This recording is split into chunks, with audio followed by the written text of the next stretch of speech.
Hello, beautiful people. It's Celia Musoningzanyele here. Welcome to this YouTube channel. If you're coming across this YouTube channel for the first time, welcome and subscribe, please. If you are a return subby and a new subscriber, welcome and thank you. You are highly appreciated for your time and data that you are spending watching my videos. I want to talk about Ndivhu T and the video she made two days earlier. She made a video about women on women hate, or whether it's jealousy or what. Now the story goes like she was wearing a beautiful top on top of the beautiful track pants, and then I think she went out. She was there. She was approached by another lady who started by asking to speak to her, and she gave the lady an ear, and then she started by complimenting her to say she is beautiful. She said thanks. It did not end there. She carried on and decided to tell her that the way she was wearing is actually not appropriate. I want you to watch this video just a bit to see how she looked.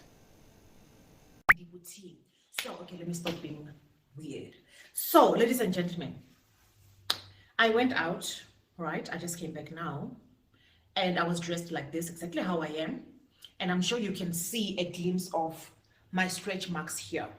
I've got a lot of them, right? The whole time it's stretch marks because I'm a mother, because I gained weight, because I don't think the reason is important. However, the reason why I'm doing this question is because this other woman called me aside, right? She says, can we ne? Sharp, I went there, and she's like, you look so beautiful. I'm like, oh no, thank you. At that time, I'm like, okay, I'm thinking maybe she's gonna ask where I got my wig, or where I got my shirt, or where I got my pants. Love them, right? And then she says, however, I feel as a woman to woman, I don't think you should show your stretch marks. I don't think you should show your stretch marks. It's embarrassing. You should cover up your body some more. And then she did this. She did this to me. Do you get it? She did this. She did this. Did you see that? Now, this woman had a problem with Ndivhu T wearing a crop top that shows the stomach, and as a result there would be stretch marks, which many women have. I also had stretch marks for as much as I can remember. I don't even know when was the first time I noticed stretch marks on my body. So many women have got stretch marks. And then another woman feels like you have to hide those stretch marks.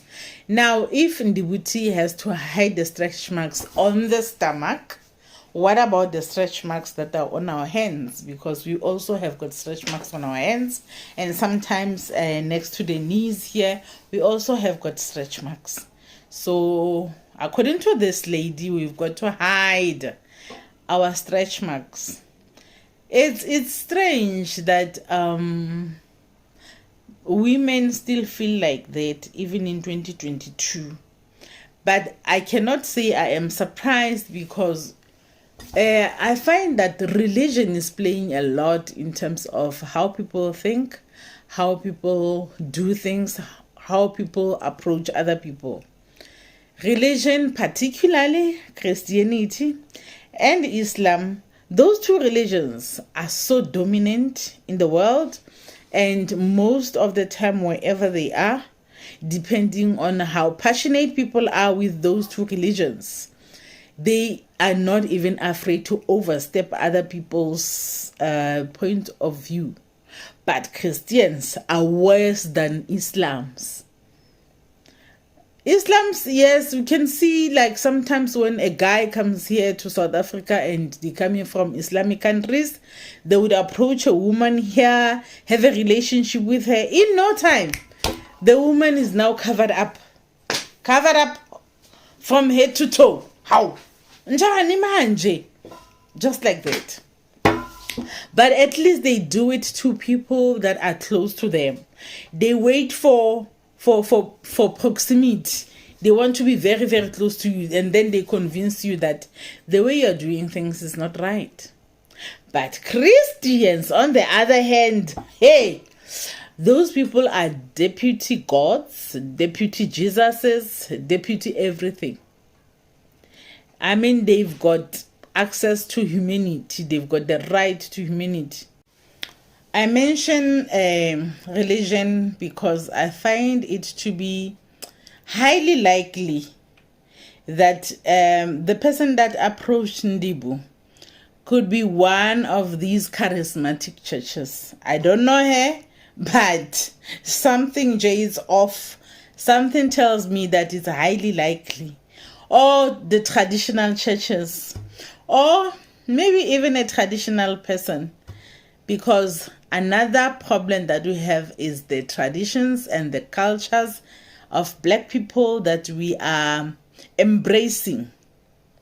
And the problem is we want to project them to other people.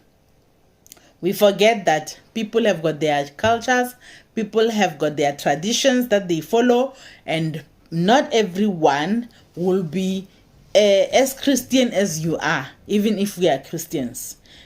Even if we are Islamic, not all of us would be the same Islamic people. Ndivhu's video reminded me of something that happened in 2020 November. I was watching TV, channel 403, and I noticed some program that I thought it could be good for the community, because I remember it was talking about gender-based violence, although I cannot remember what it was exactly about. And then realizing that maybe some people in the community may like to see that program, I suggested on the community page on Facebook, because I'm a Facebooker, that please watch channel 403 now. And then I was watching TV. After posting that, I put my phone away. Fine. I watched the program. At the end of the program, hey, I go back to Facebook. How? When I look at the comments, I found that, shame. They started with my profile picture. Let me show you my profile picture at the time, how it looked like. Yes, baby, that's how I look like. I am not a supermodel. I am not an hourglass woman. I'm not a classic African figure woman. I've never been. By the time I go back to the post, I find that, hey man, Bomugele have done the things. Bomugele have explained and described me to the T. I was called SpongeBob. I was called Kinalifiga Yamafitwa, Kinalifiga MP. Hey man, I was called a lot of things. I want you to see for yourself how the post became, like, how the comments went very crazy.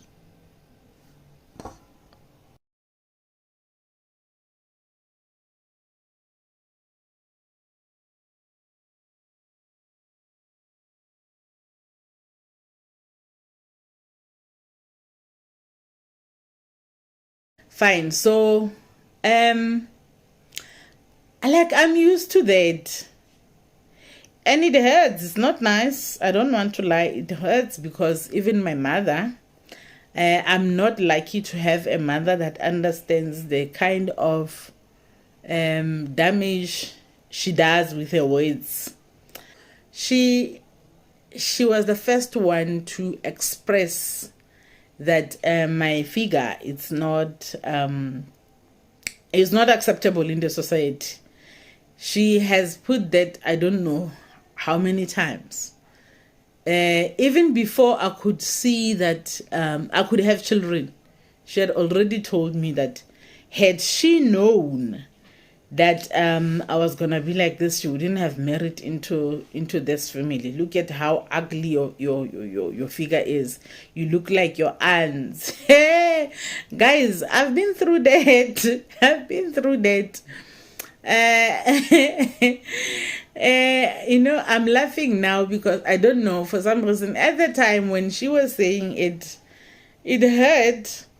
But I think over time, when you are used to being hurt like that, you end up growing a thick skin. I don't know whether it's a thick skin, whether it's a coping mechanism. I don't know what to call it, because it does affect your self-esteem. It does affect your self-worth. It does affect everything about you. That is how they explained me, and I had to leave that post for about 2 days. 2 days later, I decided, no, you know what? Let me take this opportunity and educate these people. Instead of attacking them, instead of attacking back or defending myself, because really what's there to defend? It is my figure. It's ugly. I've never been an hourglass woman. I'll never be. Even if I can lose weight, I am never going to lose the shape that I am. So I'm just gonna be a version of me, just smaller. That's all that's gonna happen to me. So I took an opportunity and posted this post. Look at what I said.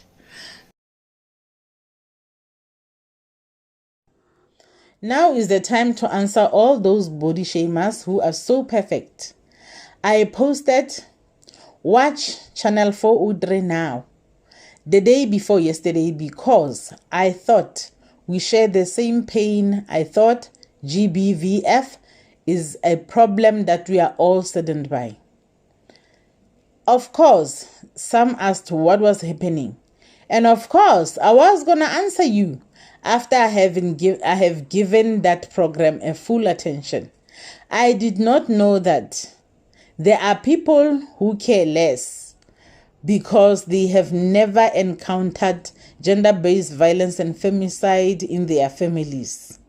By the time I came to answer you all, I discovered that despite the fact that someone in the group had told you that it was about gender-based violence, no, you did not care. Your mission was to remind me how bad-figured I am, how I look like SpongeBob, and how I possess figure ya mafito. It's not me I am worried about. I'm older, and I know karma has address for everyone. I'm worried about how often do you do this to young girls, how you trash their confidence, their self-worth, and well-being in general. You are the reason many girls are bulimic, anorexic, and depressed. You should be proud of yourselves. You achieve in few sentences what other people battle to reach their whole life. The best thing about this is woman to woman hate. My answer to them was more not directly directed to me. I was just showing them that whatever they are doing to me at my age as an adult as I am, they are also doing it to other people. They cannot just be doing that to me. And I may be strong to withstand all that, but somebody may not be. What about young children? And what about the children that they have? Because I looked at their profile pictures. I could see many of them are mothers, even though they are younger, far younger than me, but they are already mothers.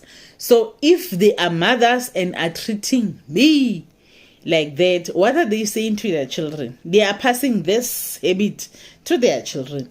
Now we're gonna have the children who are bullies, who are exactly doing the same at school. Learned behavior.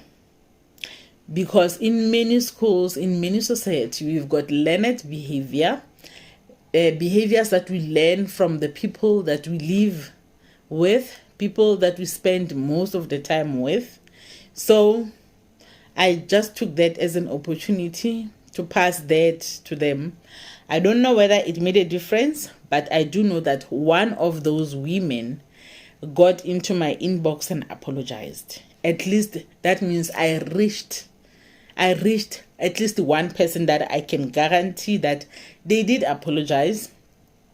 And she did express that she would never do that ever again. She did not understand. She did not perceive it that way when it was happening, but she can now see and understand.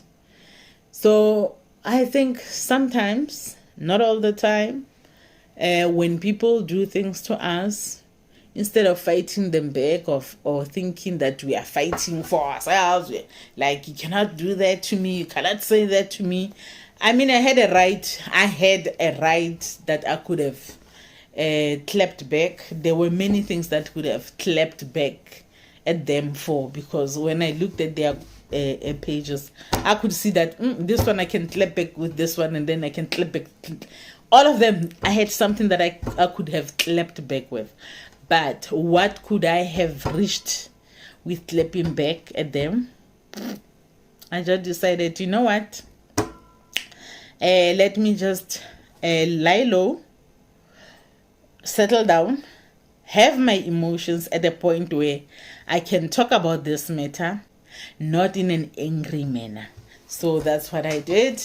And back to Ndivhu's story. Ndivhu being Ndivhu, she was angry, of course, but because, you know what, that woman came to her and took the pens and pulled them up. Like, that is invasion of privacy. Not just that, you are invading my personal space as well. What right do you have to touch somebody else's body? So, but Ndivhu being Ndivhu, she was calm as they come. And she handled that like a pro that she is. She's a queen, that one. She is really a queen. I think that's why I love her.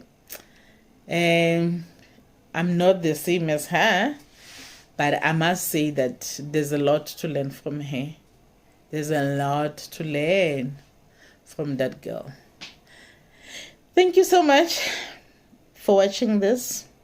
Let us remember that sometimes our words can cut very deep in other people's lives, people's beings and people's mentality. Sometimes you say such a thing to a person, Kante already that person had a lot that they are dealing with, or they are already battling with that fact that they are not accepting their body for what it is. And then here you come, you remind them that they are not looking acceptable in the society. Now, what are you saying to them? They must die. They must get rid of themselves, because they do not belong here. Because there is no country, no world, no place that such people are accommodated. If they are not welcome in the society, in the ordinary society, that means we now have to belong in some planet where there is shopper people like me, where there is SpongeBob people like me, where there is SpongeBob, guys, I'm a SpongeBob. So this SpongeBob, please, I wish those who believe this SpongeBob does not belong in the ordinary community, please find us some space, because I do know there are other many SpongeBobs like me where we can now stay and feel like we belong there, because really we all want caves, We all want an hourglass figure. Even the women who've got it are already going for BBL. Yeah? People who've got already bumps and everything, they are going for BBL. So what makes you think that we do not want BBL? We want it. It's just that we are not having the means and money to change who we are. We can change, like, give us money, guys. Instead of finding us a planet where we belong to, give us money. Bring the moolah. Let's show you how BBL is done. Thank you so much for watching, and remember to subscribe, share, like this video, and comment in the comment section. And bye bye.